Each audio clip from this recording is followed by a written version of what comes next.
BJP ಬಹುಮತವನ್ನ ಪಡೆದುಕೊಂಡಿಲ್ಲ ಅಂದ್ರೆ BJP ಒಂದು ಪಾರ್ಟಿಯಾಗಿ ಬಹುಮತವನ್ನ ಪಡೆದುಕೊಂಡಿಲ್ಲ, ಒಕ್ಕೂಟವಾಗಿ NDA ಬಹುಮತವನ್ನ ಪಡೆದುಕೊಂಡಿದೆ.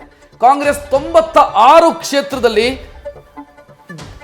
ಮುನ್ಸೂಚನೆ ಅಂದ್ರೆ ಮುನ್ನಡೆಯನ್ನ ಕಾಯ್ದುಕೊಳ್ತಾ ಇರೋದನ್ನು ನೋಡ್ತಾ ಇದ್ದೀರಿ. ಕಳೆದ ಬಾರಿ 52 ಇದ್ದಂತ ಕಾಂಗ್ರೆಸ್ 90ರ ಗಡಿಯನ್ನು ದಾಟಿದೆ ಅಂತಂದ್ರೆ ಒಂದು ಅಧಿಕೃತ ವಿಪಕ್ಷ ಆಗೋದಕ್ಕೆ ಬೇಕಾದಂತ ಅರ್ಹತೆಯನ್ನು ಸಂಪಾದಿಸಿದೆ ಕಾಂಗ್ರೆಸ್ ಏಕೈಕವಾಗಿ 90ಕ್ಕೂ ಅಧಿಕ ಸೀಟ್ಗಳನ್ನು ಗೆದ್ದಿರೋದು. BJP 243, TDP 15, JDU 15, Shivsena 6, LJP 5. So ಇದೆಲ್ಲ ಸೇರಿದ್ರೆ ಬಹುಮತ, ಬಿಜೆಪಿಗೆ ಬಹುಮತ ಇಲ್ಲಿ ಕಾಣ್ತಿಲ್ಲ. ಈಗಿನ ಟ್ರೆಂಡ್ ಕಾಂಗ್ರೆಸ್ 96, ಇದರ ಜೊತೆಗೆ ಈ ಕರ್ನಾಟಕದ ಡೀಟೇಲ್ ನೋಡ್ತಾ ಇದ್ದೀವಿ. ಬಿಜೆಪಿ 16, ಕಾಂಗ್ರೆಸ್ 10, ಜೆಡಿಎಸ್ 2 ಈಗಿನ ಟ್ರೆಂಡ್. ಸೊ ಇಲ್ಲಿ ಬಿಜೆಪಿಯ 16ರಲ್ಲಿ ಒಂದಿಷ್ಟು ಗೆಲುವು ದಾಖಲಾದಂಥ ಕ್ಷೇತ್ರಗಳಿದ್ದಾವೆ. ಜಾತ್ಯತೀತ ಜನತಾದಳ 2ಕ್ಕೆ 2 ಕೂಡ ಗೆಲುವು ದಾಖಲಾಗಿರುವಂಥ ಕ್ಷೇತ್ರಗಳು. ಉಳಿದ ಕ್ಷೇತ್ರದಲ್ಲಿ ಒಂದಿಷ್ಟು ಕ್ಷೇತ್ರದಲ್ಲಿ ಜಿದ್ದಾಜಿದ್ದಿ ಇದೆ. ಅದು ಹಾಸನ ಇರಬಹುದು, ಆ ಕಡೆ ರಾಯಚೂರು, ಕಲಬುರಗಿ, ಇಲ್ಲೆಲ್ಲ ಒಂದು ಸ್ವಲ್ಪ ಟೈಟ್ ಫೈಟ್ ಕಾಣ್ತಾ ಇದೆ. ಸೊ ಆ ಕಾರಣಕ್ಕಾಗಿ ಅಲ್ಲಿನ ಫಲಿತಾಂಶ ಇನ್ನೂ ಕೂಡ ಡಿಸೈಡ್ ಆಗಿಲ್ಲ. ಮೇ ಬಿ ಒಂದು ಕಾಲರ ಹೊತ್ತಿಗೆ ಕರ್ನಾಟಕದ ಕ್ಲಿಯರ್ ಆಗಬಹುದು ಅಂತ ಅನ್ಸುತ್ತೆ. ಸೊ ರೀಜನ್ ವೈಸ್ ನೋಡ್ತಾ ಇದ್ದೀರಿ, ಕಿತ್ತೂರು ಕರ್ನಾಟಕ 6 ಕ್ಷೇತ್ರಗಳು ಬರುತ್ತೆ ಈ ರೀಜನ್ ಅಲ್ಲಿ. ಬಿಜೆಪಿ 5 ಗೆದ್ದಿದೆ, ಗೆದ್ದಿದೆ ಅಂದ್ರೆ ಮುನ್ನಡೆಯಲ್ಲಿದೆ. ಕಾಂಗ್ರೆಸ್ 1ರಲ್ಲಿ ಮುನ್ನಡೆಯಲ್ಲಿದೆ. 6ರಲ್ಲಿ ಬಿಜೆಪಿ ಯಾವಾಗಲೂ ಕೂಡ ಕಿತ್ತೂರು ಕರ್ನಾಟಕದಲ್ಲಿ ಹೈಯೆಸ್ಟ್ ಸ್ಕೋರ್ ಮಾಡುತ್ತೆ. ಕಲ್ಯಾಣ ಕರ್ನಾಟಕ ಕಾಂಗ್ರೆಸ್ ಸ್ಕೋರ್ ಮಾಡುತ್ತೆ, ಬಿಜೆಪಿ 0 ಇದೆ. ಬಟ್ ಕಲಬುರಗಿ 1 ಏನಾಗತ್ತೆ ಅನ್ನೋದರ ಬಗ್ಗೆ ಇನ್ನೂ ಕೂಡ ಗೊಂದಲ ಇದೆ.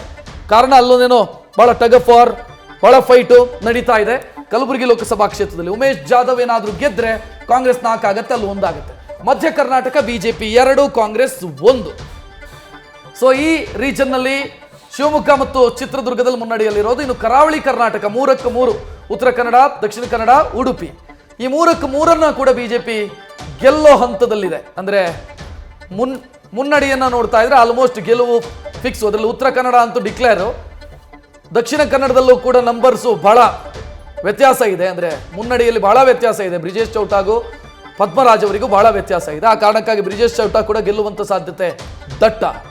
ಇನ್ನು ಉಡುಪಿ ಚಿಕ್ಕಮಗಳೂರು ಕೂಡ ಸೇಮ್ ಇದೆ, ಯಾಕಂದ್ರೆ ದೊಡ್ಡ ಅಂತರ ಇರೋದ್ರಿಂದ. ಹಳೆ ಮೈಸೂರಲ್ಲಿ ಬಿಜೆಪಿ 3ರಲ್ಲಿ ಮುನ್ನಡೆಯಲ್ಲಿದೆ, ಕಾಂಗ್ರೆಸ್ 2ರಲ್ಲಿ ಮುನ್ನಡೆಯಲ್ಲಿದೆ, ಜಾತ್ಯತೀತ ಜನತಾದಳ 2 ಕ್ಷೇತ್ರದಲ್ಲಿ ಮುನ್ನಡೆಯಲ್ಲಿದೆ. ಸೊ ಇದು ಕೂಡ ಈ ರೀಜನ್ನೇ ನಿಮಗೆ ಅತ್ಯಂತ ಹೆಚ್ಚು ಪೈಪೋಟಿಯಿಂದ ಕೂಡಿದಂತ ಪ್ರಾಂತ್ಯ ಇದು. ಕಾರಣ 3 ಪಕ್ಷಗಳು ಪ್ರಬಲವಾಗಿದ್ದಾವೆ. ಬಿಜೆಪಿ ಮತ್ತು ಜೆಡಿಎಸ್ ಒಟ್ಟು ಸೇರಿರೋದ್ರಿಂದ ಆ ಪ್ರಾಬಲ್ಯ ಹೆಚ್ಚಾಗಿದೆ. BJP JDS greater Bengaluru, BJP 3, Congress 1. Congress 1 ಯಾವುದು ಅಂತಂದ್ರೆ ಸೆಂಟ್ರಲ್, ಬೆಂಗಳೂರು ಸೆಂಟ್ರಲ್. ಕಾಂಗ್ರೆಸ್ ಮೊದಲು 1 ಇತ್ತು, ಬೆಂಗಳೂರು ಗ್ರಾಮಾಂತರ ಇತ್ತು. ಈಗ ಬೆಂಗಳೂರು ಗ್ರಾಮಾಂತರ ಮೈನಸ್ ಆದ್ರೆ ಬೆಂಗಳೂರು ಸೆಂಟ್ರಲ್ ಪ್ಲಸ್ ಆಗ್ತಿದೆ ಕಾಂಗ್ರೆಸ್ಸಿಗೆ. ಬಿಜೆಪಿ ಪಾಲಿಗೆ ಸೌತ್ ಮತ್ತು ನಾರ್ತ್, ಅದರ ಜೊತೆಗೆ ಈಗ ಬೆಂಗಳೂರು ನಾರ್ತ್, ಬೆಂಗಳೂರು ಗ್ರಾಮಾಂತರ ಒಂದು ಆಡ್ ಆಗ್ತಾ ಇದೆ. ಬೆಂಗಳೂರು ಗ್ರಾಮಾಂತರ ಲೋಕಸಭಾ ಕ್ಷೇತ್ರದ ಸೆಲೆಬ್ರೇಷನ್ ಅನ್ನ ಗಮನಿಸ್ತಾ ಇದ್ದೀರಿ. ಜೆಡಿಎಸ್ ಕಾರ್ಯಕರ್ತರು, ಬಿಜೆಪಿ ಕಾರ್ಯಕರ್ತರು ಸಂಭ್ರಮಾಚರಣೆಯನ್ನ ಮಾಡ್ತಿದ್ದಾರೆ.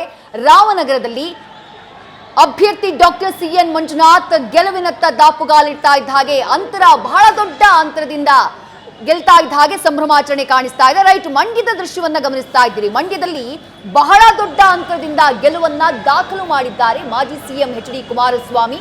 ಮಂಡ್ಯದಲ್ಲಿ ಕಾಂಗ್ರೆಸ್ ಅಭ್ಯರ್ಥಿ ಸ್ಟಾರ್ ಚಂದ್ರು ಅವರ ವಿರುದ್ಧ ಭರ್ಜರಿ 1 ಲಕ್ಷಕ್ಕೂ ಅಧಿಕ ಮತಗಳಿಂದ ಮುನ್ನಡೆಯನ್ನ ಅವರು ಕಾಯ್ದುಕೊಂಡಿದ್ದಾರೆ. ಗೆಲುವು ಆಲ್ರೆಡಿ ಡಿಕ್ಲೇರ್ ಆಗಿದೆ. ಅಲ್ಲಿ ಜೆಡಿಎಸ್ ಕಾರ್ಯಕರ್ತರ ಸಂಭ್ರಮಾಚರಣೆ ಕಾಣಿಸ್ತಾ ಇದೆ, ಬಿಜೆಪಿ ಕಾರ್ಯಕರ್ತರ ಸಂಭ್ರಮಾಚರಣೆ ಕಾಣಿಸ್ತಾ ಇದೆ.